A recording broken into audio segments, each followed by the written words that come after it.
Pessoal, boa noite então, Vamos começar aí esse nosso bate-papo sobre a reforma tributária, tá? Não é uma aula muito complexa, é uma palestra, tá bom? Por isso que eu vou usar slide. Vocês sabem que eu não gosto de slide, né? A maioria que teve aula comigo sabe que eu não uso slide, mas acho até que para dar uma visão aqui da reforma é bom ter um apoio de um slide, tá certo?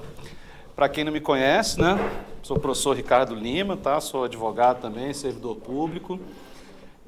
Tem uma obra que eu escrevi no Direito Tributário, que é esse livro aqui, que está aí na foto, tá? Análise crítica da imunidade religiosa.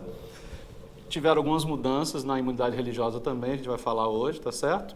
No fim da palestra eu vou sortear esse livro aqui, tá bom? Então hoje vai ser uma visão bem geral, né, da reforma tributária, que é a Emenda Constitucional 132 de 2023, tá certo? Não sei se vocês já tiveram algum contato com parte da reforma, com alguma notícia da reforma, mas a gente vai fazer algumas considerações aí iniciais, né? A primeira pergunta é essa, né? Era necessário uma reforma tributária? Né? O Brasil tem uma origem, né, do direito português, Brasil colônia, Brasil império. Com o Brasil república, a nossa carga tributária ela começa a se elevar, só que ainda existe um caos. O Brasil república, no início, a legalidade, os princípios não estão bem solidificados, e o principal, né, documento legislativo mesmo, tributário que nós temos é o Código Tributário Nacional, a Lei 5172 de 66, né? Esse sim é um divisor de águas no direito tributário brasileiro, é ali que se organizou o caos que era. Isso não significa que deixou de ser um caos, mas pelo menos ficou um caos um pouco mais organizado, né? Depois do Código Tributário, a gente tem aí a Constituição de 88, importantíssima, e algumas leis complementares, né, que foram sendo editadas com o tempo, né? E agora, essa chamada reforma tributária, alguns têm falado reforma tributária do consumo, porque ela realmente vai afetar muito o consumo, não outras áreas, né, como a renda, um pouquinho do patrimônio, tá? Mas basicamente sobre o consumo, essa reforma ela é bem importante, né, nesse aspecto. Não sei se a reforma é o que a gente precisaria. Eu sou muito crítico, né, por ser uma pessoa mais liberal. Eu sou a favor sempre do menos Estado, e essa reforma aí, nitidamente, é uma reforma para mais Estado, né, a questão de manter o serviço que a gente estava comentando aqui antes da palestra. Então, parece que a ganância fiscal do poder público brasileiro aumentou bastante, e essa reforma vai permitir as bases de arrecadação para os gastos futuros, né? Só tem um jeito de manter os serviços públicos, é arrecadando a população. E quando você arrecada, você tem que ser eficiente no gasto, né? O Brasil tem um histórico de grande arrecadação, porém de um gasto pouco eficiente, né? Principalmente de 88 para cá, isso está muito claro, né, com a decadência total dos serviços públicos prestados pelo Estado brasileiro, né? As pessoas que têm mais idade vão lembrar a época que a educação era boa, que a saúde era boa, né, prestada pelo poder público, e agora é raro você falar que uma educação pública, um hospital público, uma segurança pública seja prestada a contento. Mas, de qualquer forma, a nossa Constituição de 88, ela exige que o Estado brasileiro preste uma série de serviços. É uma Constituição extremamente ampla nesse aspecto: saúde, segurança, lazer, assistência social, tudo que a Constituição coloca, o Estado brasileiro tem que prestar, cultura. Então, você precisa arrecadar muito, né? O Brasil é um Estado democrático de direito, não é um país liberal. Os países liberais você tem pouca arrecadação, em contrapartida, poucos serviços públicos, então o dinheiro fica no seu bolso. Nós também não somos um país, né, do bem-estar social, onde se arrecada muito, porém os serviços são de alta qualidade. A gente está no meio termo, um país que arrecada mais perto de um país do bem-estar social do que de um país liberal, mas os serviços públicos prestados, eles não são prestados a contento para a população, né? E nem sequer é para toda a população, né? Você tem serviço público hoje prestado para a população que não pode arcar com serviço particular. Então, você só vai no hospital público se você realmente não tiver uma rede privada. Você só vai para uma escola pública se realmente você não tiver uma escola privada. Você só se socorre da segurança pública se você não puder morar num condomínio fechado, ter uma segurança particular, privada, câmeras e tudo mais. Eu sou da geração que cresceu ouvindo isso, né? O sonho brasileiro é a casa própria. Eu já discordo, o sonho do brasileiro é se livrar dos serviços públicos prestados pelo Estado brasileiro, né? A gente tem que trabalhar, ganhar o nosso dinheiro para poder ter o nosso plano de saúde, para poder ter a escola boa para os nossos filhos, para poder ter um bom seguro para o nosso carro, para poder ter um bom seguro de vida, para pagar uma aposentadoria privada, porque não dá para contar com o INSS. Então, né, o sonho é esse, é ganhar bem para se livrar do Estado brasileiro. Ao contrário dos países do bem-estar social, onde a pessoa ganha bem e paga muito tributo, né? Um exemplo é o Canadá, 60% é carga tributária, mas o canadense tem tudo prestado pelo Estado e de boa qualidade. Bem, então diante desse caos aí tributário, diante dessa necessidade de prestar muitos serviços públicos, de 66 para cá, passando por 88, muitas reclamações do nosso sistema tributário. Essa reforma está sendo prometida há décadas, né? Várias vezes eu falei isso em sala, a gente vai precisar de uma reforma tributária em breve e nada vinha. É muito semelhante à parte previdenciária. De 10 em 10 anos tem que ter reforma previdenciária. Tributária é a mesma coisa, de 10 em 10 anos tem que ter uma reforma. Como a gente ficou de 66 até agora sem reforma, essa reforma ela é pesada. Ela é uma reforma que mexe bastante, mas para o desespero, né, das pessoas, ela vai simplificar, vai facilitar, vai diminuir a carga? Não, não vai. A gente vai perceber, né, nessa palestra que a simplificação é bem pequena e diminuição de carga tributária nenhuma. Ao contrário, novos impostos, novas formas de arrecadação e sempre o sufoco em cima da classe média e até mesmo da classe pobre brasileira, né?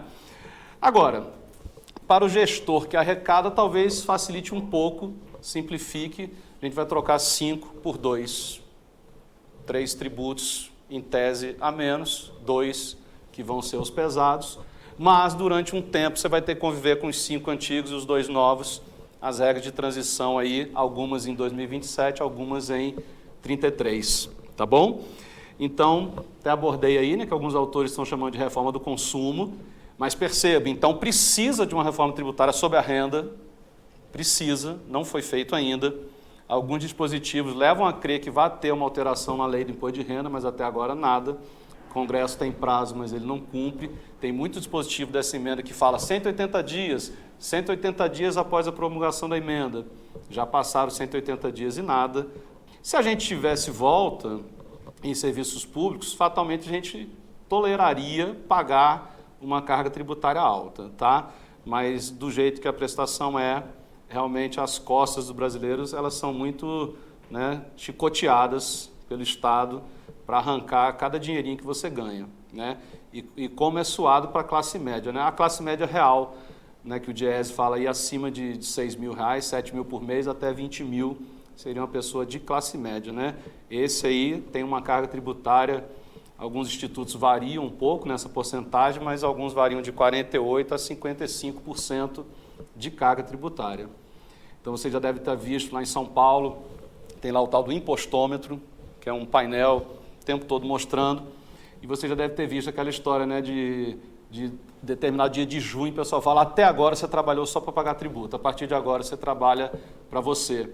E é um dos países que você mais trabalha para pagar tributos ao Brasil, e é um dos países que você mais tem dificuldade administrativa para pagar tributo também ao Brasil, né?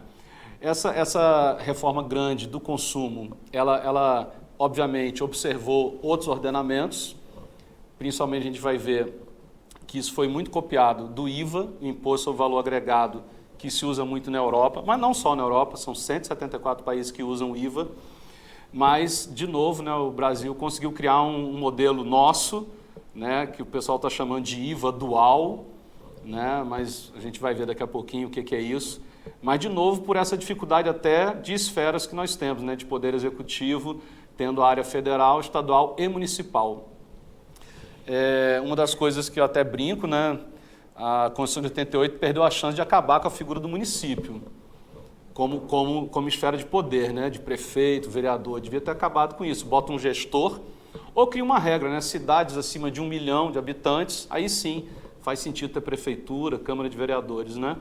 É uma máquina muito grande e, tempo atrás, uma aluna minha fez um TCC sobre o quanto que o município de Águas Lindas de Goiás arrecadava com os tributos municipais e o quanto que ele gastava com a máquina pública, né? É insuficiente para pagar, né?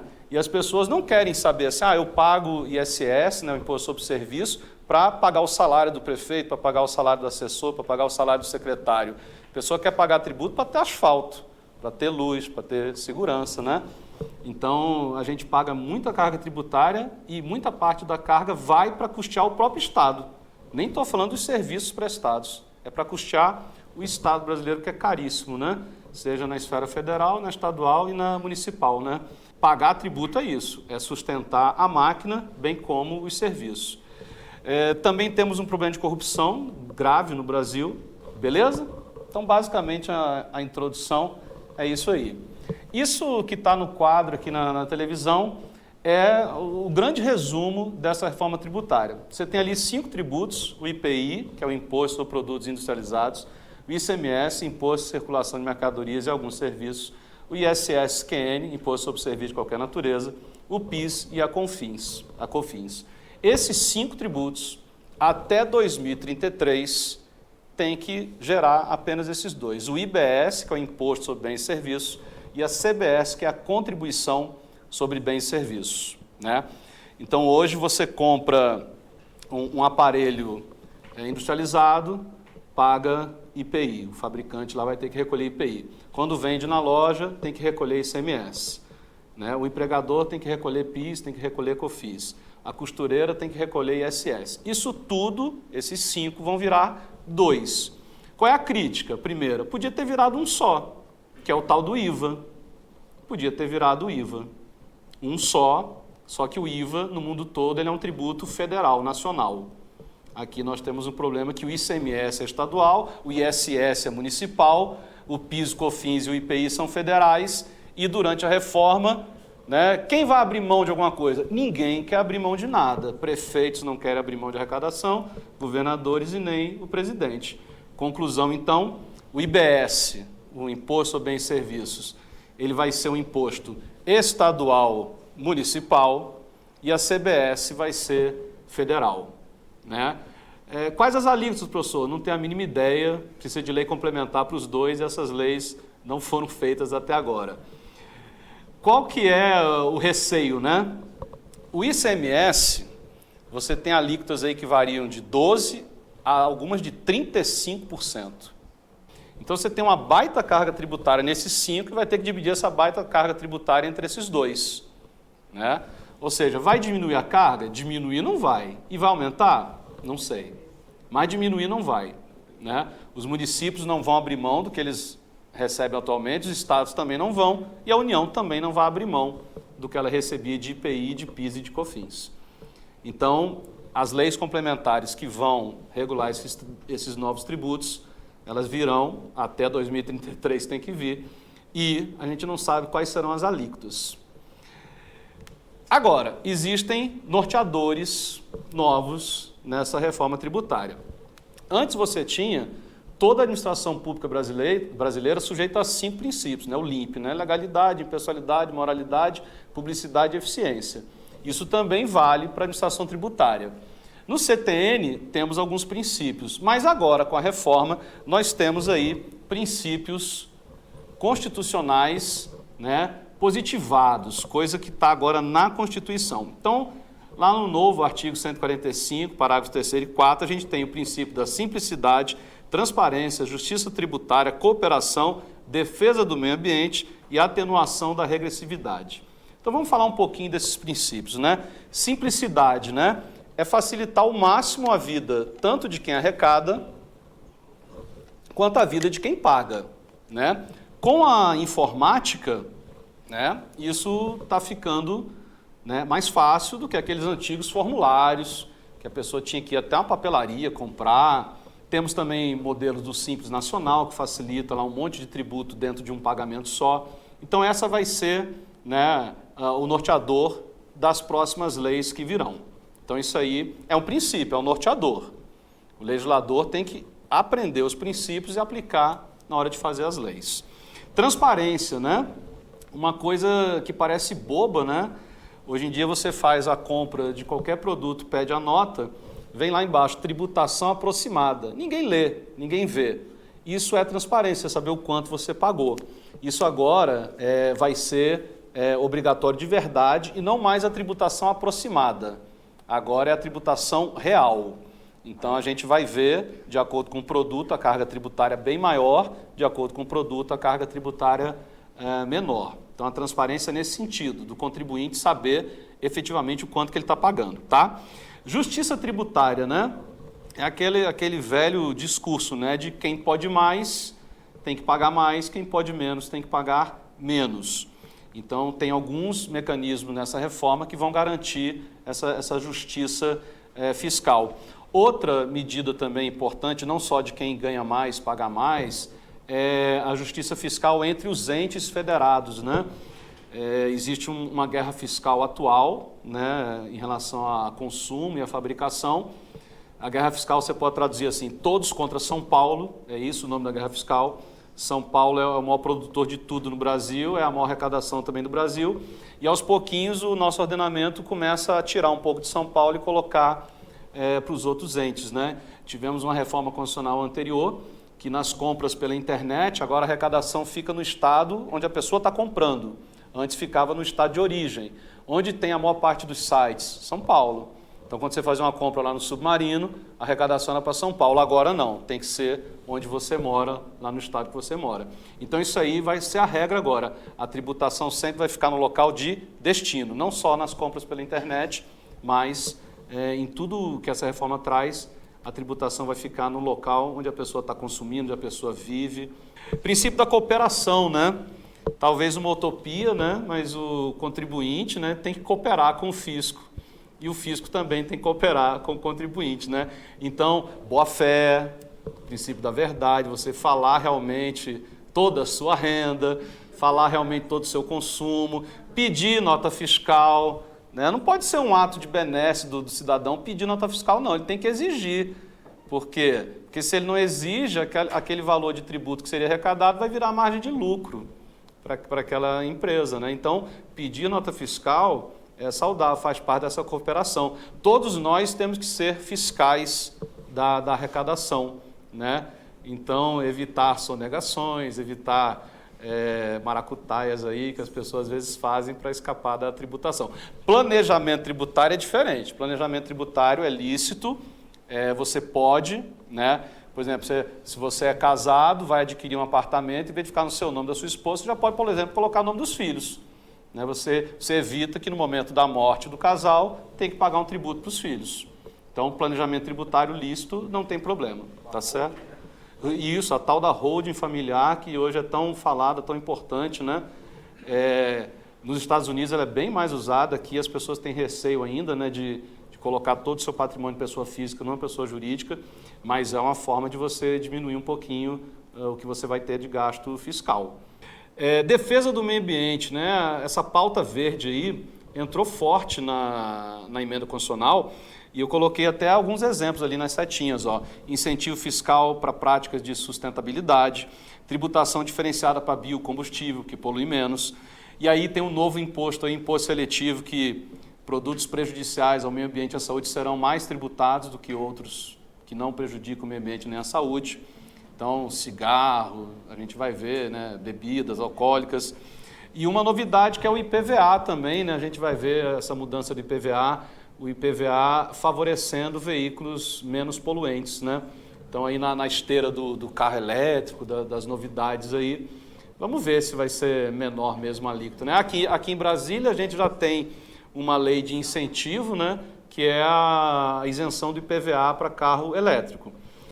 A atenuação da regressividade também agora é um princípio expresso na Constituição.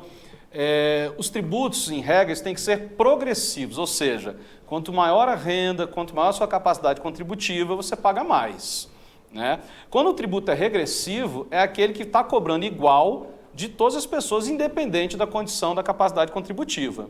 Tá? Então, hoje, um milionário e uma pessoa assalariada, quando compram um determinado produto, a tributação é a mesma. Não leva em conta essa pessoa ter uma capacidade menor. Então, um dos princípios é que todos os tributos sejam mais progressivos e menos regressivos. Isso é um problema que o mundo inteiro vive, porque o consumo, a tributação sobre o consumo, ela tem grande dificuldade em saber quem está consumindo, a capacidade da pessoa que está consumindo, né? A renda não, o imposto de renda é tranquilo, ele sabe quanto você ganha, ele bota uma alíquota maior para quem ganha mais, bota uma alíquota menor para quem ganha menos. E aí você informa no ajuste anual. Mas quando você vai lá comprar algo, né, teria que perguntar a sua renda antes, né? Quanto você ganha? Se você ganha mais, esse produto para você é mais caro. Se você ganha menos, esse produto é mais barato. Não é assim que funciona. Então, as leis vão trazendo produtos, vão trazendo áreas que terão tributação menor, e aí independente de quem compra, né? Então, o exemplo maior hoje da reforma é a cesta básica, tributação zero, né? Finalmente, colocaram, né, que a cesta básica no Brasil não pode ter tributação. Então, essa parte introdutória, a gente agora vai começar a falar efetivamente das mudanças. Não sei se está dando para enxergar bem quem está no fundo lá, mas agora a gente vai começar a falar das mudanças reais que aconteceram na nossa Constituição e tributos que foram alterados. Então, o primeiro assunto que a gente vai ver são as imunidades, né? E a primeira delas é a imunidade recíproca. O que é a imunidade recíproca, né? União, Estados, DF e municípios não cobram tributos entre si, né? Imagina, o governo federal adquire um carro para o Ministério da Saúde. Aí o Distrito Federal vai cobrar IPVA desse carro? Não se cobra isso, até para facilitar a vida da administração pública. Então, isso já acontecia. O que acontece com a reforma é que houve uma alteração nessa imunidade recíproca, né?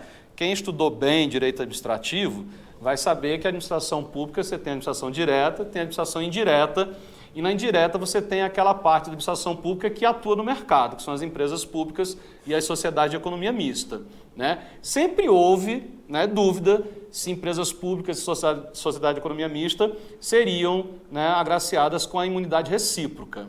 Então tinha um monte de julgado, tem um RE famoso, acho que eu coloquei aí o 601-392, que é um julgado supremo que garantiu aos Correios, na empresa brasileira de Correios e Telégrafos, a imunidade, né? Então, o Correio, quando compra um carro, Correio, quando compra bota para o carteiro, Correio tinha essa dúvida se ele pagaria ou não tributos. Então, essa decisão antiga, né, esse RE, isso estava valendo. Agora não, está positivado no texto, ó.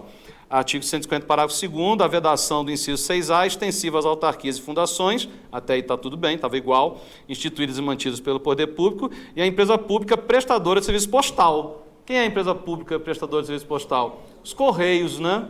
Eles não colocaram o nome, né? Vai que muda o nome, né? Empresa Brasileira de Correios e Telégrafos, até porque telégrafo acho que nem existe mais, né?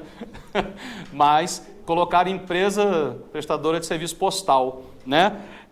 No que se refere a patrimônio, renda aos serviços vinculados e às suas finalidades essenciais. Qual é a crítica, né? E as outras empresas públicas? Só a postal e a Infraero? Então, grande parte da doutrina está dizendo o seguinte, que como o Supremo já ampliava isso naturalmente, o Supremo vai ampliar, né, continuar ampliando para as outras empresas públicas prestadoras de serviço. E a sociedade de economia mista também já tinham imunidade, desde que aquele objeto fosse diretamente vinculado à prestação de serviços públicos. Então, a primeira alteração é essa aí. Agora, o Correio, ninguém tem dúvida, beleza? Outra alteração ainda no que tange a imunidades é relativa à imunidade dos templos de qualquer culto, né? Antigamente, o texto falava só templo de qualquer culto, né? Imunidade para esses aí. Agora, a emenda constitucional alterou para entidades religiosas, inclusive as suas organizações assistenciais e beneficentes. Então, antes, até falo isso no meu livro, antes você tinha lá o templo, né? A igrejinha católica, o templo evangélico, o templo espírita, não interessa qual religião, se fosse o templo e se ali se realizasse o culto daquela profissão de fé, ali você teria imunidade, tá certo? Então agora, entidades religiosas, viu? Ampliou por demais. Não é só o templo de qualquer culto, entidades religiosas, inclusive as suas organizações assistenciais e beneficentes. Então, essas duas imunidades, a recíproca e a religiosa, sofreram essas pequenas alterações. As outras, não. Tranquilo? Um tributo que for alterado, ITCMD, Imposto sobre a Transmissão, Causa Morte e Doação. Né? ITCMD, ele é um tributo muito visado, né? Porque ele tem a parte de doação, mas tem a parte de causa mortes. Então, no mundo inteiro, chama-se Imposto da Herança, Tributo da Herança. O nosso é esse aqui, é o ITCMD. Então, agora você teve uma ampliação das hipóteses do ITCMD. Né? Já era relativa a bens imóveis, respectivos direitos, e competia aos estados e ao DF. Os 3 de baixo ali são novidades. Ó. Bens móveis, títulos e créditos, compete ao estado onde era domiciliado de cujos. Essa alteração aqui é importante. Antes você podia escolher, né, o recolhimento do ITCMD no local onde a pessoa faleceu ou no local onde o inventário iria tramitar. Agora acabou, é só no domicílio do de cujos. Tá? De novo, por que isso? Né? Muita gente mora em Brasília e tinha muitos bens em São Paulo, aí fazia inventário lá, recolhia para lá. Então agora você tem que recolher no local de domicílio do de cujo, não é onde ele morreu necessariamente, domicílio último dele. E ali embaixo, ó, terá competência para sua instituição regulada por lei complementar, letra A, se o doador tiver domicílio ou residência no exterior, e se o de cujo possuía bens, era residente domiciliado ou teve seu inventário processado no exterior. Mas vai precisar de uma lei complementar. Então, enquanto não vier a lei complementar, você pode morrer tranquilo, tendo bens fora, está tudo legal. Né? São situações, né? Situações que você tem que pensar, né? O ITCMD só tem um jeito, planejamento tributário, holding familiar, tentar escapar o máximo que der. Né? Pessoa física morre, transmite seus bens automaticamente, aquele princípio de Saizine. Pessoa jurídica não morre. Se altera o quadro social, não tem que pagar ITCMD de alteração de quadro social. Então, isso. É só o capital. Então, é melhor realmente quem pretende adquirir patrimônio criar uma holding familiar e colocar aí como sócio as pessoas da sua família. Tranquilo? Porque se morrer vai pagar muito. Continuando a ampliação, não era só aquilo não, ó. Terá suas alíquotas máximas fixadas pelo Senado. Isso já era assim, tá? Qual é a alíquota máxima que o Senado já fixou hoje? 8%. Aqui em Brasília, a nossa lei de ITCMD, ela tem alíquotas de 4%, 5% e 6% de acordo com o valor do patrimônio. Então, basicamente assim, até R$1 milhão de patrimônio, pela morte ou doação, alíquota de 4%. Entre 1 e 2 milhões de reais, alíquota de 5%. Acima de 2 milhões, alíquota de 6%. IPVA, outro imposto aí bastante alterado, né, pela emenda constitucional 132 de 2003, né? Olha, hoje em dia você pode ter alíquotas diferenciadas de IPVA só pelo tipo e utilização, né? Então, por exemplo, Brasília você tem uma alíquota para moto, uma alíquota para carro, uma alíquota para caminhão, porque a utilização é diferente, né? Agora, a Constituição colocou por tipo, por valor, utilização e impacto ambiental. Olha aí a onda verde na reforma tributária. Então, imagina você ter uma lei de IPVA que pode alterar as alíquotas de acordo com esses 4 fatores: tipo, utilização, valor e impacto ambiental. Então, a do valor é razoavelmente justa e preza a progressividade. Se o seu carro é de R$1 milhão, você tem que pagar mais do que a pessoa que compra um carro 1.070. Né? Hoje em dia, não. A alíquota é igual para o carro de 1 milhão e para o carro 1.000. Né? A única coisa que aqui em Brasília tem isenção para carro elétrico e isenção para táxi. A alíquota da moto é menor, acho que é 2 ou 2,5, carro é 3, e tem uma isenção aqui em Brasília, se você comprar carro zero, os primeiros 3 anos, o primeiro ano você não paga IPVA e nos outros 3 você aumenta 0,5%. Né? Então você compra um carro zero em 2024, não paga IPVA desse ano. Aí 25, 26, 27, você vai pagar 3,5, 3,5, 3,5, depois volta para 3. Outra mudança interessante que alguns vão ver como justiça, eu enxergo como justiça, porém como aumento de arrecadação, é que antes o IPVA era para veículos terrestres. Aeronaves, embarcações não pagavam IPVA. Né? Tinha uma onda de insatisfação. Pô, eu pago no meu carro, o cara tem um iate e não paga? Agora, atendendo essa reclamação. Reclamação padrão inveja. O brasileiro tem muito esse padrão inverso. Pô, eu tenho um carro 1.000 pago, o cara tem um iate e não paga. Não tinha que ser assim, eu não queria pagar. Não, eu quero que ele pague também. Então aí pronto, a emenda acabou, tá? Mas tem algumas exceções, tá certo? Ó, o IPVA agora se aplica a veículo terrestre, aquático e aéreo, exceto aeronaves agrícolas, né, de operador certificado para prestar serviço aéreo a terceiros, embarcação de pessoa jurídica que tem outorga para prestar serviço de transporte, então aquelas balsas, né, barca Rio-Niterói, por exemplo, né? Letra C, plataformas suscetíveis de se locomoverem na água por meios próprios, né? Aquelas plataformas móveis que existem, né? A Petrobras tem bastante disso aí, tá certo? E tratores e máquinas agrícolas, né? Então o lobby do agro chegou lá, não, peraí, do agro não, vai cobrar dos outros, né? Trator, máquina nossa, não. Então, alguns escaparam, né? Mas o pessoal do iate agora se lascou. Iate, lancha, jatinho, helicópterozinho, né? Vai ter que recolher isso aí também. Beleza? Outro imposto bom, ó, acho pouco, ó, tem raiva de quem tem iate, quero mais é que se lasque mesmo. É isso aí. IPTU. O IPTU, ele não teve uma mudança muito drástica, mas havia uma súmula que falava que a base de cálculo do IPTU podia ser aumentada por ato do Executivo, e isso agora está na Constituição. Pronto, né? O que é a base de cálculo? É o valor que o fisco municipal atribui ao seu imóvel. Se você chegar em casa hoje e achar um boleto seu de IPTU, você vai ver lá, base de cálculo, sei lá, 300 mil. Não é o valor de mercado. Geralmente, em Brasília, o valor de mercado é maior que a base de cálculo. Porém, essa base de cálculo ela vem sendo, ano após ano, reajustada. Por isso que, às vezes, você vê, como é que o IPTU desse ano aumentou?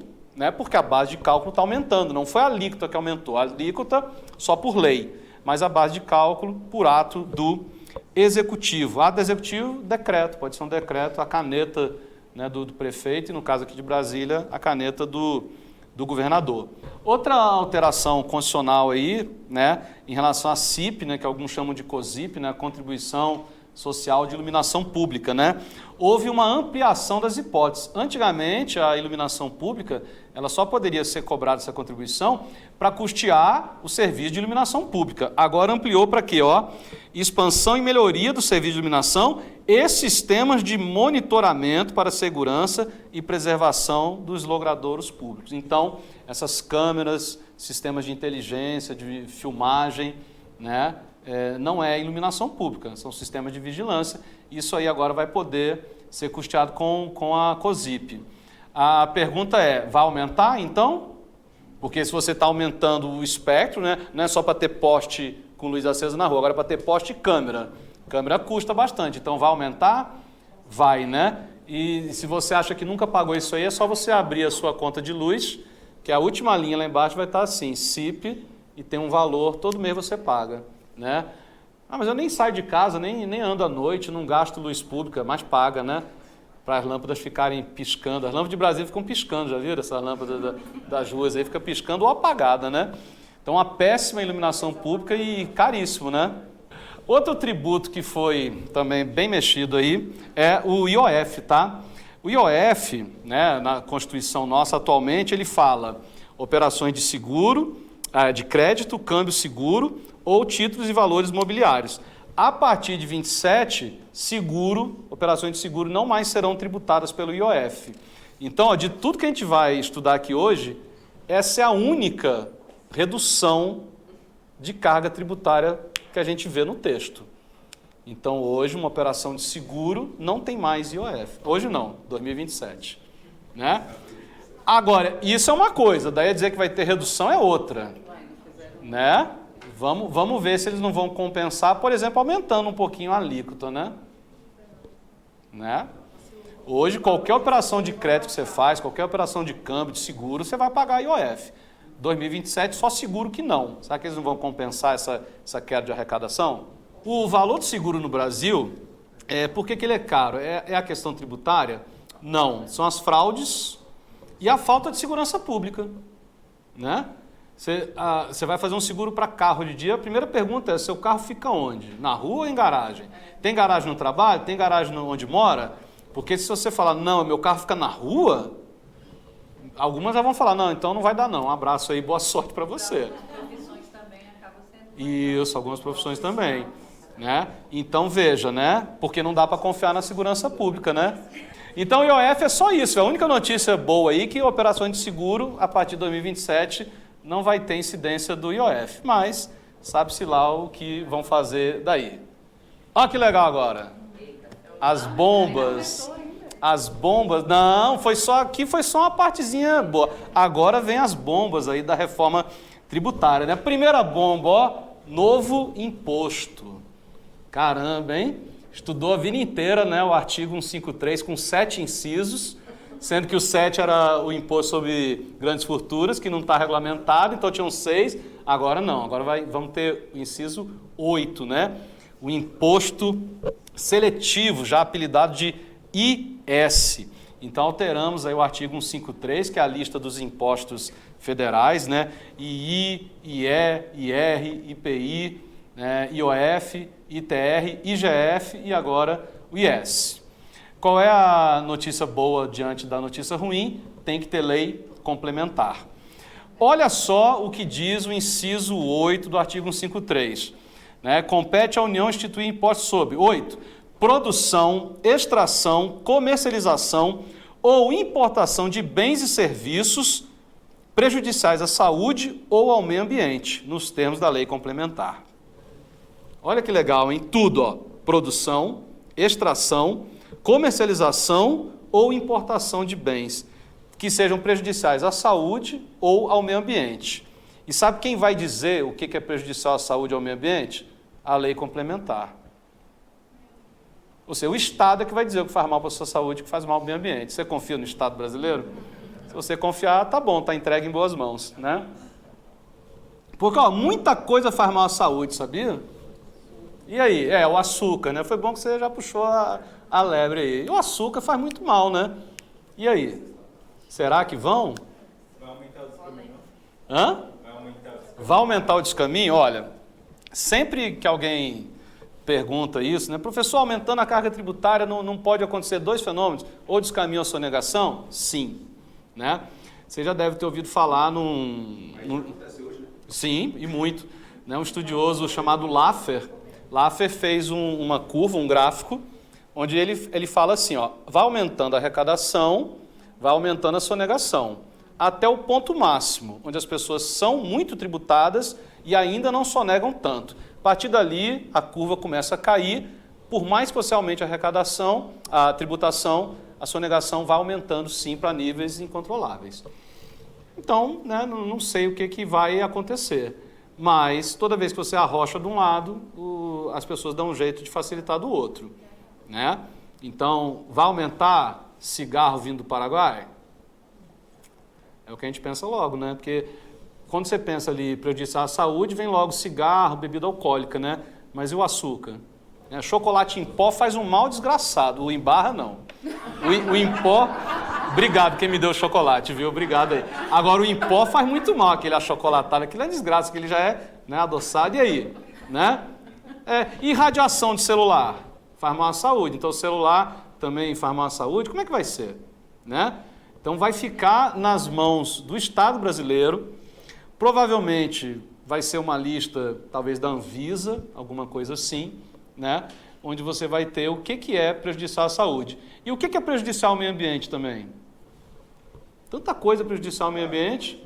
Vai aumentar o custo de fertilizantes, de agrotóxicos, vai aumentar, aí aumenta o quê? A comida, né? O valor da comida, né? Aí depois que você paga esse aí porque prejudica, depois tem um imposto sobre a venda do produto, né? O IBS. Então, assim, continua uma cadeia muito, muito triste de tributação e a gente não sabe isso aí. Tem que esperar a lei complementar, essa é a boa notícia, tomara que demore bastante, não venha. Igual o IGF, nunca veio, o que é grande fortuna, mas da última vez que eu olhei, tinham 3 projetos de lei complementar sobre grande fortuna. O pior deles, falava que grande fortuna é acima de 100 mil reais, grande fortuna. Seja, um Fiat Uno aí com ar, direção, já chegou nos 100 mil, né? Aí tinha um outro lá que era alguns milhões de reais e tal. E eu brinco muito em sala isso aí, né? Você é a favor do imposto sobre grandes fortunas, enquanto você não é a grande fortuna. né? É fácil falar, o cara tem 100 milhões, tem que tributar mesmo, porque 100 milhões está muito longe da sua realidade. Mas se eu falar 1 milhão, se eu falar 100 mil, grande fortuna, aí começa a complicar. Aí ninguém quer, né? Eu já falei no início da palestra, eu sou mais liberal, eu acho que quanto menos do nosso dinheiro vai para o Estado, melhor. Agora, além de alterar, acrescendo o imposto seletivo, a Constituição trouxe algumas regras. O parágrafo 6º, ele diz assim, o IS, o imposto seletivo, não incidirá sobre exportações, nem sobre as operações com energia elétrica e com telecomunicações. Então, se o Brasil exporta um bem que é nocivo à saúde e nocivo ao meio ambiente para os outros, não. Incidirá uma única vez sobre o bem ou serviço. Menos mal, né? Incidirá uma vez só. Se aquele produto for nocivo à saúde, depois vai incidir outro tributo. Não, o imposto seletivo é uma vez só. Tá bom, né? É a grande novidade, né? 3. Não integrará a sua própria base de cálculo, ou seja, alguns tributos você soma o tributo para fazer a base de cálculo, esse aí você não vai somar o tributo na base de cálculo, menos mal. Integrará a base de cálculo dos tributos previstos no 1552, que atualmente é o ICMS, 1563, que é o ISS, QN, 156A, que é o novo IBS, e o 1955, que é a CBS. Então já deixou claro, o imposto seletivo vai entrar na base de cálculo dos atuais ICMS, ISS e dos futuros IBS e a CBS. Então, não tem como sair, não tem regra de transição. Ele vai atingir atualmente, futuramente, desde que venha a lei complementar. 5. Poderá ter o mesmo fato gerador e base de cálculo de outros tributos. Claro, né? Porque senão não vai conseguir aplicar essa cobrança de um imposto seletivo sobre um produto que cause mal. Porque esse produto causa mal, ele vai ter que ser vendido, comercializado, produzido. Então, ele tem que ter base de fato gerador similar mesmo. E a base de cálculo, geralmente, vai ser o valor do produto, em regra, né? 6. Terá suas alíquotas fixadas em lei ordinária. As alíquotas, então, ele tem que ser criado por lei complementar, mas as alíquotas por lei ordinária. Podendo ser específica por unidade de medida adotada ou até a de valore. Na extração, o imposto será cobrado independentemente da destinação, caso em que a alíquota máxima corresponderá a 1% do valor do mercado do produto. Veja que interessante, né? Aqui está muito preocupado com mineração, né? Na extração, já fixou a alíquota, 1%, né? do valor de mercado do produto, né? Então, a Constituição, né, colocou uma alíquota já no seu texto sobre extração de bens que causem mal à saúde ou ao meio ambiente, né? Tributação sobre o consumo. Agora vem, né, a segunda bomba. A primeira foi o imposto seletivo, agora a segunda bomba, que são esses dois novos aí. O IBS, Imposto sobre Bens e Serviços, e a CBS, Contribuição sobre Bens e Serviços. Primeira crítica é essa, né? Quando começou a se falar em reforma tributária, dizia o Brasil precisa adotar o modelo do IVA para simplificar, facilitar a arrecadação e tudo mais. Só que o IVA, que é adotado em quase todo o planeta Terra, o IVA, ele geralmente é um tributo de nível federal ou de nível nacional. Né? Então, você pega o Canadá, tem IVA, você pega os países da União Europeia, tem IVA, sempre federal. Ou seja, pouco importa onde que o bem e o serviço está sendo feito ou consumido, arrecada para o ente central e ele distribui. Né? Se o projeto do IVA fosse copiar, né, ia ter uma gritaria total de estados, de municípios do DF. Então, deram uma solução tupiniquim, né? Já que não dá para fazer um tributo totalmente federal, criaram esse método dual, que é o que a gente vai ver, né? O IBS, que vai ser um tributo estadual municipal, e a CBS, que vai ser federal, né? Outro tópico que está aí, importante, a arrecadação irá para o ente do destino da operação, tá? Então, agora vai ser regra geral você ter arrecadação no ente de destino. Então, isso pode gerar uma descentralização de renda, pode, né? Estados consumeristas que pouco produzem vão ter arrecadação maior, estados que muito produzem vão ter uma queda de arrecadação, né? Não sei até que ponto que isso vai ser tão relevante, por exemplo, para São Paulo, né, Rio de Janeiro, são estados mais produtores, né, e não sei quanto vai ser relevante para os estados mais pobres, porque eles já são mais pobres, porque a população é mais pobre, eles têm menos consumo. Mas é uma tentativa de equilibrar a balança. Isso eu não vejo como um aspecto ruim, não. Outra tendência interessante é a extinção da cumulatividade, né? Você ter cadeia produtiva, né? Fábrica, o revendedor maior, um atacado e um consumidor final, né? Você ter tributação ao longo dessas etapas todas, né? Pode até ter, desde que você tenha mecanismos de devolução. Então, o IBS, a CBS vão ter esses mecanismos de devolução. Então, se a fábrica recolheu 100, na outra etapa tem que recolher 150, é só fazer. Não, já recolheu 100, recolhe só a diferença, 50, que o preço vai alterando, né? Então, é uma medida razoável, né? Atividades que não eram tributadas vão passar a ser. Como assim, professor? Na hora que você usa a expressão bens e serviços, você troca a expressão atual que é mercadorias no ICMS e serviços do ISS. Bens é mais amplo do que mercadorias, né? Então, agora, aquelas coisas que você não sabia direito o que tributar, se era ICMS, ISS, agora acabou, é IBS no estado e município e CBS no âmbito federal. Então, não tem mais dúvida, tudo será tributado, tudo é bem ou tudo é serviço. Então, né, a briga mais recente, os streamings, né? O que é um streaming? É um serviço, é um bem, né? Ainda bem que foi classificado como serviço, mas tinha uma discussão grave se não era mercadoria. Até porque, energia elétrica, eu faço sempre esse teste em sala, né? O Netflix é da Play, né? Aí ele começa, né? E a luz, você aperta o interruptor, ela começa, né? Quando você aperta o interruptor, ela apaga, né? Você só paga o tempo que ficou aceso, né? E o Netflix é parecido, o sistema de streaming. Mas o ICMS se aplica à luz, o streaming é ISS. Então agora acabou. Tudo vai ser IBS no âmbito estadual municipal, tudo vai ser CBS no âmbito da União. Então não tem mais para onde escapar. Atualmente, 5 tributos envolvidos no consumo. Olha os 5 aí, ó, ICMS, ISS, IPI, PIS e COFINS. Esses 5 atuais serão substituídos pelo IBS e pela CBS, tá certo? Isso é simplificação ou é redução numérica? A gente vai ter que esperar a lei complementar vir para dizer se houve realmente uma simplificação ou não. Aparentemente, na hora de arrecadar, simplificou. Vai reduzir a carga tributária 5 para 2? Não dá para cravar isso aí, eu acho que não. A União não vai querer abrir mão do PIS, da COFINS e do IPI, do tanto que ela arrecada. E estados e municípios não vão querer abrir mão do ICMS e do ISS. Então não interessa o nome que deu, não interessa o que é, a arrecadação não vai poder cair. Hoje em dia o município tem o ISS. O ISS tem uma alíquota máxima de 5%. E aí os outros maiores, imagina. Vamos ver o que vai vir, né? Não me pergunte sobre o futuro, não, que o futuro é... Olha lá, e ambos dependem de lei complementar. Então, enquanto não vier a lei, mas vai ter que vir até 33, pelo menos. IBS é o artigo 156-A da Constituição. Engraçado, ele não possui nenhum inciso, mas tem 13 parágrafos. Esse IBS ele vai extinguir o ICMS e o ISS. A pergunta é, competência compartilhada, como é que vai ser? A regra geral vai ser da União e as regras estaduais e municipais de cada ente. Como é que vai ser, professor? Não sei. Não sei. Tem que realmente esperar essa lei complementar para saber como é que vai ser. Aparentemente, vamos lá, se a lei complementar falar assim, tudo que for relativo a bens, essa parcela arrecada para o Estado, tudo que for relativo a serviço, arrecada para o município, então não precisava ter feito nada, ICMS e ISS.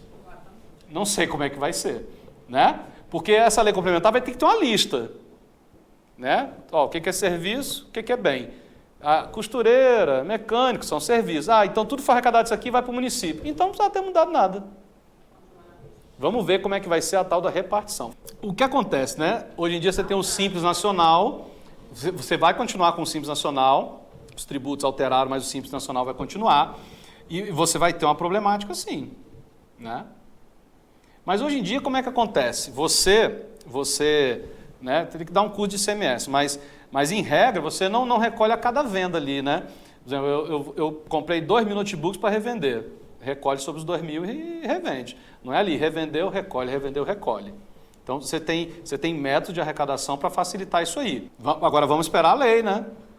Podem vir novidades aí nessa lei complementar. tá certo? Outra coisa que mudou, né, é que o ICMS falava assim, circulação de mercadoria. Agora o termo que a Constituição traz é operação, né? E veio logo uma dúvida assim que a emenda veio, né? Por exemplo, hoje você tem, né, um supermercado seu, que você tem uma loja aqui em Brasília e tem uma loja ali em Águas Lindas de Goiás. Quando você mandava mercadoria de um supermercado seu para o outro, a mercadoria não estava circulando. Não tinha que recolher nada. Mercadoria é minha, já paguei, estou só transferindo para uma outra filial minha. Simples assim, tinha súmula sobre isso, que não podia tributar. E agora, a operação, essa operação de remanejamento de estoque, sei lá. Outra coisa importante, né, é não cumulativo, assim como o ICMS já é não cumulativo. Vou dar um exemplo aqui para vocês, olha lá, ó. Não sei se dá para enxergar bem aí, ó. Mas olha lá, você tem lá na indústria o valor de venda R$1.000, vamos pôr uma alíquota de 20, o valor tributo 200. A indústria vende para o atacado. Aí o valor para o atacado já foi 1.500. Se a alíquota é 20, teria que recolher 300. Mas como já pagou 200, fica crédito, só paga a diferença 100. Aí vende no varejo. O valor de venda no varejo já aumentou, 2.000. 2.000, 20%, 400. Mas como já pagou 300 na cadeia para trás, fica só devendo 100. Então o IBS vai seguir a mesma lógica atual do ICMS, tá? Então, não cumulativo. Se fosse 20% sobre o valor final, você ia ter ali o primeiro 200, depois 300, depois 400. Então você ia ter 400 com 3, 7, 900 arrecadado. Na realidade aqui foi 200 mais 100, 400. Tá? E já é muito. Já é uma arrecadação pesada. Mas pelo menos vai continuar a não cumulatividade. Novidade aí, cashback. Vai precisar de uma lei complementar, né? A lei complementar vai dispor sobre as hipóteses de devolução do imposto a pessoas físicas. Então, primeira regra, cashback só para pessoa física. Inclusive os limites e os beneficiários, com o objetivo de reduzir as desigualdades de renda. Então, fatalmente, essa lei complementar vai criar um cashback para as pessoas de renda menor. Então, se você consome, mas a sua renda é alta, não vai ter cashback, não.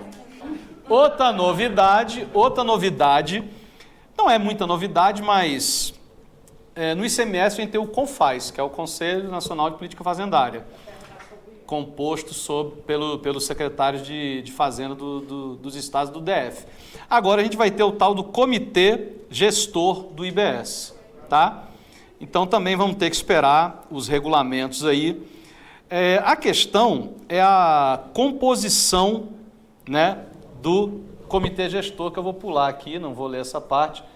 Olha lá como é que vai ser a composição. Não vão ser só os secretários de Fazenda, ó.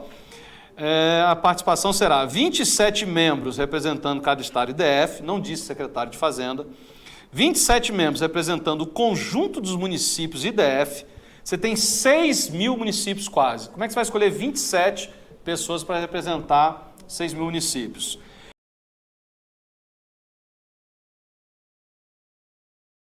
CBS. Então falamos aí do IBS, que vai ser um tributo estadual / municipal, a lei complementar que vai dizer como é que vai ser essa divisão, essa repartição.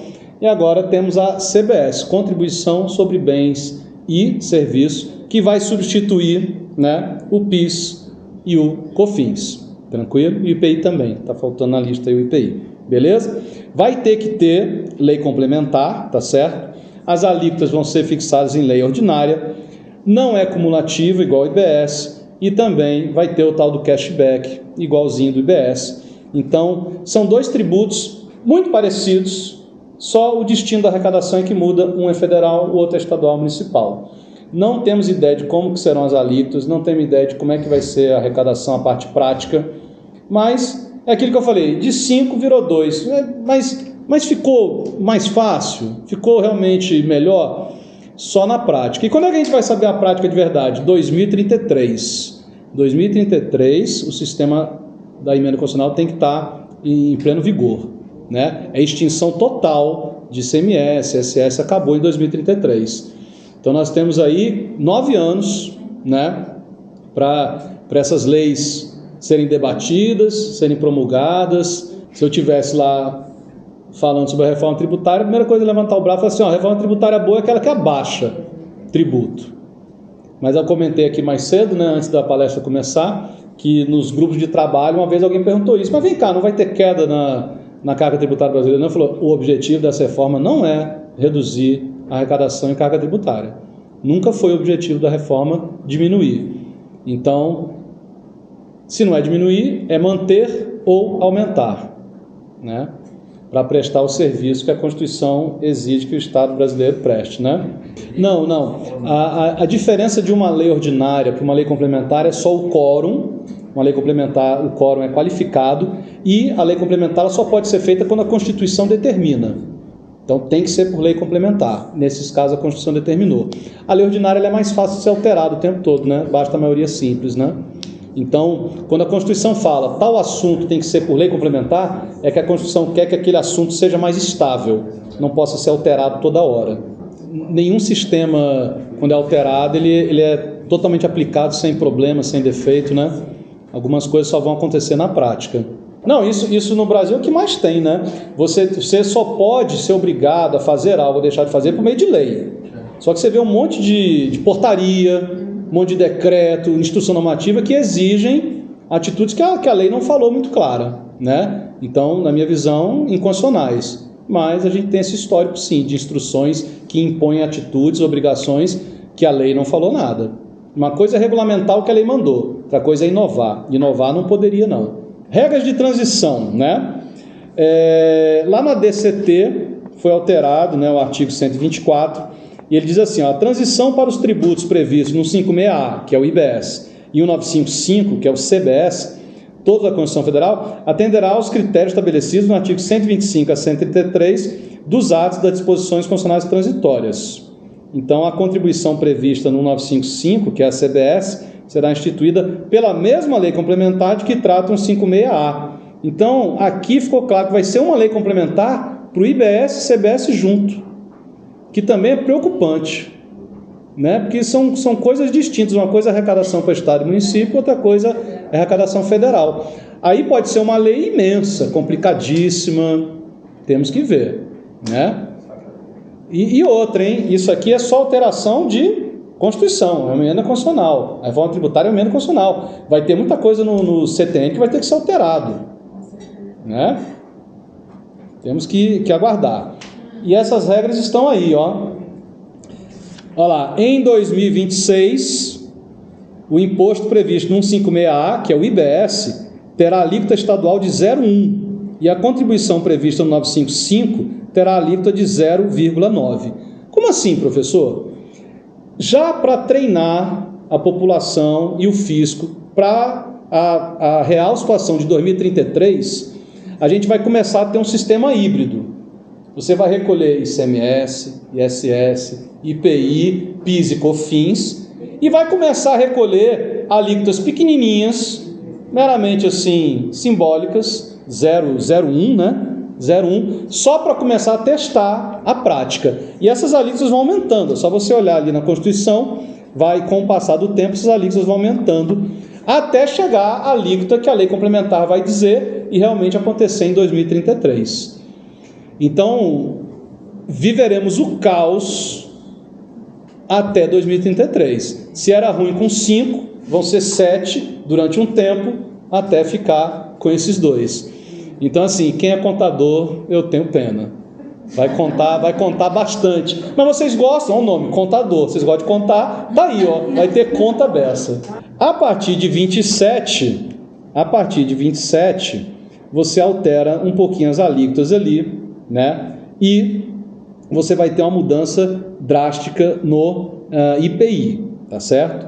Então, o IPI, ele a partir de 27 vai ter algumas alterações. Qual é a principal? Redução de várias alíquotas para 0. Tá ali, ó. O imposto previsto no 534 da Constituição terá suas alíquotas reduzidas a 0, exceto em relação aos produtos que tenham industrialização incentivada na Zona Franca de Manaus. Então, isso aí chama-se extinção parcial do IPI em 2027. Só vai ter IPI lá na Zona Franca de Manaus e lá já é reduzido o IPI da Zona Franca. Tranquilo? Depois, em 2027 e 2028, aquela alíquotazinha de 0,1 vira 0,05 e a alíquota municipal 0,05. Ou seja, pega 0,1 e divide, ó, 0,05 para Estado, 0,05 para município. Complicou? Complicou. Você recolher uma coisa, agora tem que recolher mais duas. Aí eu pergunto de novo, poxa, se era para separar ICMS e ISS, isso era ruim, aí eu vou continuar separando. Vai ter o IBS estadual e o IBS municipal? Vai. Como é que você vai resolver? Só com a lei complementar. Visto que a Ana Paula perguntou no início, né, essa palestra vai ser desesperadora? Para quem é contador, para quem tem empresa, sinto muito, viu? E a CBS vai ser reduzida em 0,1, então de 0,9 ela vai para 0,8.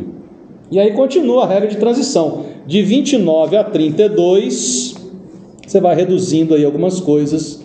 E aí finalmente, não vou ler isso tudo, finalmente ficam extintos, a partir de 2033, o ICMS e o ISS-QN.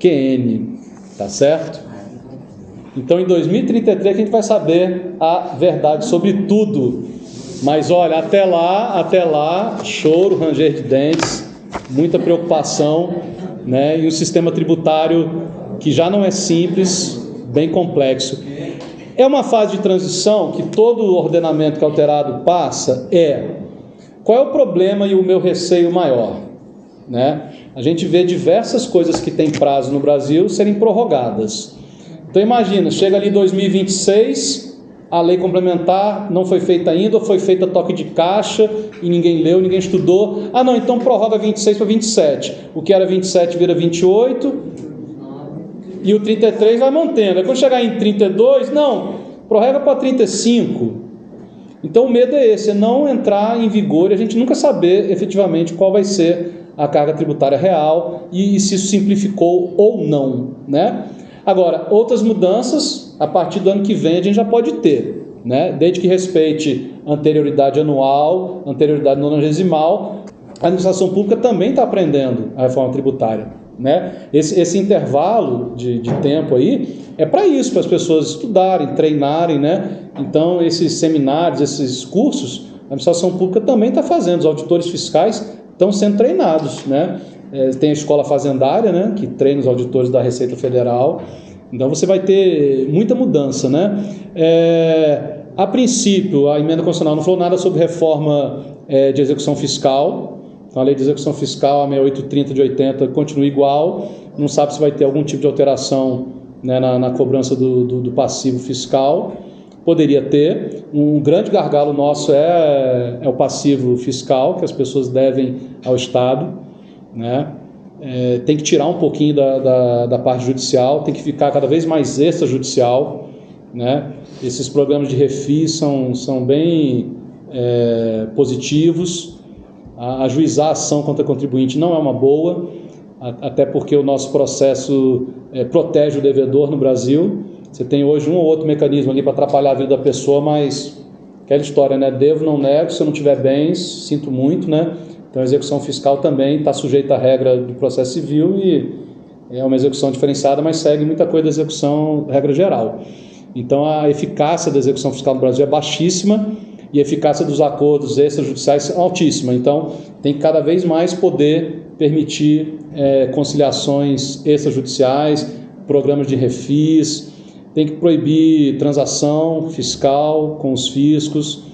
O brasileiro, as leis não gostam muito disso, mas tem que partir para esse lado, né? E o outro lado, né, seria endurecer a perseguição ao sonegador, né?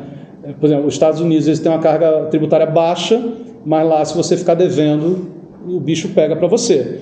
Aqui não pega muito, né? O colega está fazendo lá TCC disso aí, sabe que sonegação pura, sozinha, nunca vi ninguém responder e ser preso por isso. Responde.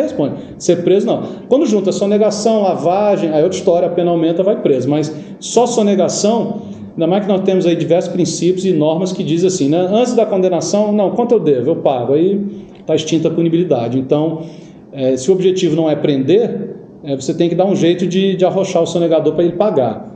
E só esses mecanismos que a gente tem é muito pouco, né? Nos Estados Unidos, se o devedor não pagar, vai no patrimônio dos filhos, se for o caso. Alguém vai pagar o débito fiscal, né? Todo mundo, né? Lá não tem essa conversa, não. E lá não é só dívida fiscal, né? Qualquer dívida lá, o bicho pega. É melhor você não ficar devendo. Da cadeia mesmo. né?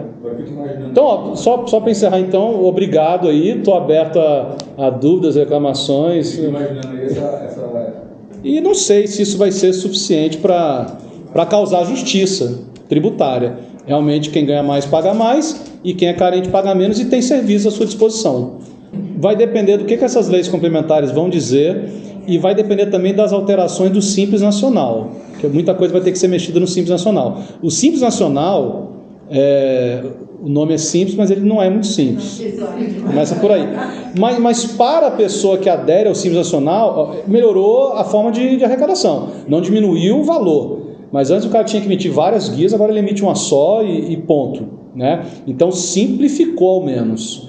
Eu não sei até que ponto essa reforma agora está simplificando. Está me parecendo que algumas coisas vão ficar mais complicadas. Pelo menos até 2033. Né? Vai complicar um pouquinho. Rezar para que isso facilite, né? Depois, pelo menos, né? Mas é traumático sim, né? Todo país que teve mudança tributária grave, e o consumo é uma coisa grave, né? Tem que ter um tempo ali de transição, tem que ter uma adaptação. Por isso que eu acho que seria de bom tom o fisco não pegar uma mão tão pesada nesse início, sobre recolhimento do IBS e da CBS. E podia dar um prazo ali de, olha, isso aqui vamos fazendo, mas é só teste por enquanto. Olha as imunidades. A Constituição falava uma coisa, o Supremo foi ampliando, toda hora o Supremo ampliava.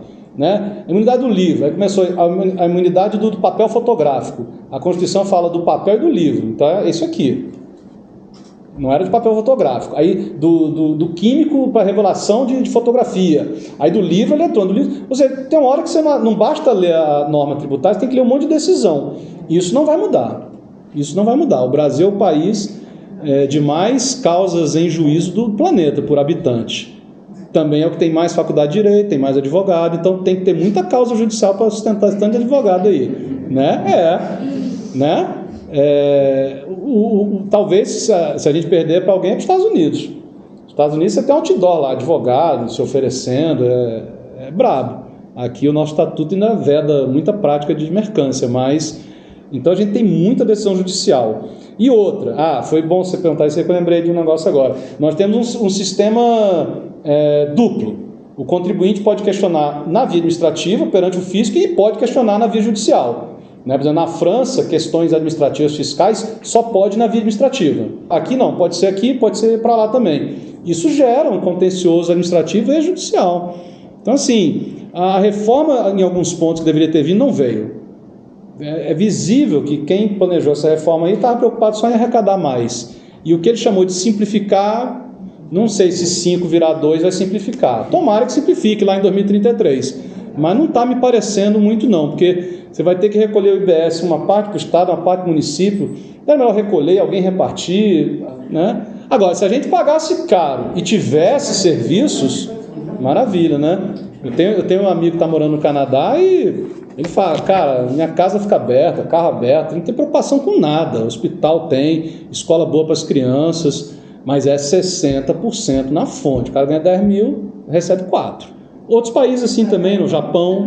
O Japão tem uma carga tributária bem elevada, Dinamarca, Noruega, Suécia. Aí a questão é o povo que é o problema, é o calor dos trópicos, sei lá, não tem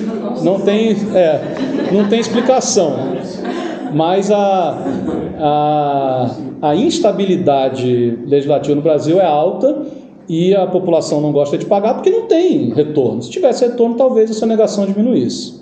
O que a Constituição, com essa emenda, com essa reforma, está querendo é o quê? Que coisas nocivas sejam mais caras, que prejudiquem o meio ambiente seja mais caro, coisas supérfluas sejam mais caras, né? Cesta básica zero.